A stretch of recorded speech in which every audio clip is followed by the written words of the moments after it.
लढायचा आपण इथे उपोषणाला आज आमचं आयुष्य बरबाद झालंय. आज आमचे लाखोनी रुपये खर्च झाले. आमचं काय हरामजामाई झालंय. नाकारली काय चुकलं आम्ही एक आम्ही 20-25 वर्षापासून काम करतो पक्षाचं 25 वर्षाचं काम करतो आम्ही. कोणालाही माझ्या अख्ख्या एरियात विचारून घ्या, पुऱ्या भाजप पक्षाला विचारून घ्या, डॉक्टर कराड, संजय केनेकर, शिरीष बोराळकर, प्रत्येक नेत्याला विचारून घ्या. श्री भंडारी म्हणून तुमच्यासाठी अतुल साहेबांनी असं का करू आमच्या सोबत? त्यांच्या प्रत्येक इलेक्शनला माझा सिंहाचा वाटा नसला तरी खारुताईचा वाटा आहे माझा. त्यांच्या प्रत्येक गोष्टीमध्ये मी मंडळाचा प्रत्येक पक्षाचं काम जबाबदारीने पार पाडलेलं आहे. मी पक्षाचा पदाधिकारी आहे. युवा मोर्चा शहराध्यक्ष राहिलो, कामगार मोर्चा उपाध्यक्ष राहिलो, अनुसूचित मोर्चाचा 3 वर्षापासून मी जिल्हा सरचिटणीस आहे. मी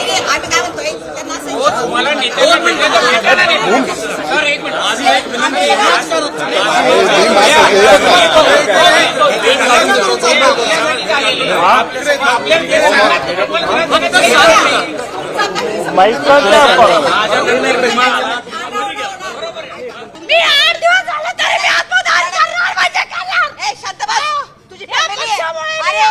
अरे काय करायचं? आत्मदान उपोषणाला बसायचं. आत्मदान नाही करायचं. लढायचं नाही.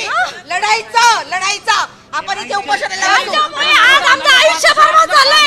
आज आमचे लाखोनी रुपये खर्च झाले. आमचं काय हरामजामाई झालंय. कशाचं पैसा आली आहे? पुणे नाही काही नाही, ओबीसी ला ओपन मधून दिलं. ओपन सीट महिलांसाठी सुटलेली असताना भाजपा बदलले, पैशावर चाललंय असा आमचा स्पष्ट आरोप आहे.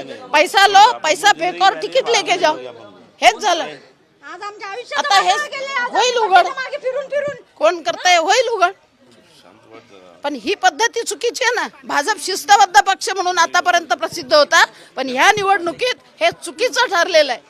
आम्हाला काय उमेदवारी नाकारली काय चुकलं आम्ही आम्ही 20-25 वर्षापासून काम करतो पक्षाचं 25 वर्षाचं काम करतो 25 वर्षाचं काम करतो आम्ही. कोणालाही माझ्या अख्ख्या एरियात विचारून घ्या, पुऱ्या भाजप पक्षाला विचारून घ्या, डॉक्टर कराड, संजय केनेकर, शिरीष बोराळकर, प्रत्येक नेत्याला विचारून घ्या. श्री भंडारी केव्हापासून जुस्तो म्हणून तुमच्यासाठी अतुल साहेबांनी असं का करू आमच्या सोबत? त्यांच्या प्रत्येक इलेक्शनला माझा सिंहाचा वाटा नसला तरी खारुताईचा वाटा आहे माझा. त्यांच्या प्रत्येक गोष्टीमध्ये मी मंडळाचा प्रत्येक पक्षाचं काम जबाबदारीने पार पाडलेलं आहे. छोट्याशा कार्यकर्त्याच्या बायकोला दिला एबी फॉर्म. हे खूप चुकीचं केलंय त्यांनी. तिथं त्या छोट्याशा म्हणजे त्या निवडून येतील अशा आशा पकडून त्यांना नाव लिहायला सांगितलं. त्यांनी 2 वेळा विचार करून नाव लिहिलं. अशा महिलेला तुम्ही तिकीट देतात? मी आमरण उपोषणला बसणार आहे. पक्ष काही असो. किती दिवस पक्षाचं बघायचं? लोक बाहेरून येतात आणि नाही ते बाहेरून आलेत. मग काय बाहेरून आलेत म्हणजे त्यांनी पक्षाचं का? आणि आम्हाला म्हणतात पक्षाचं काम करा. ही कोणती पद्धत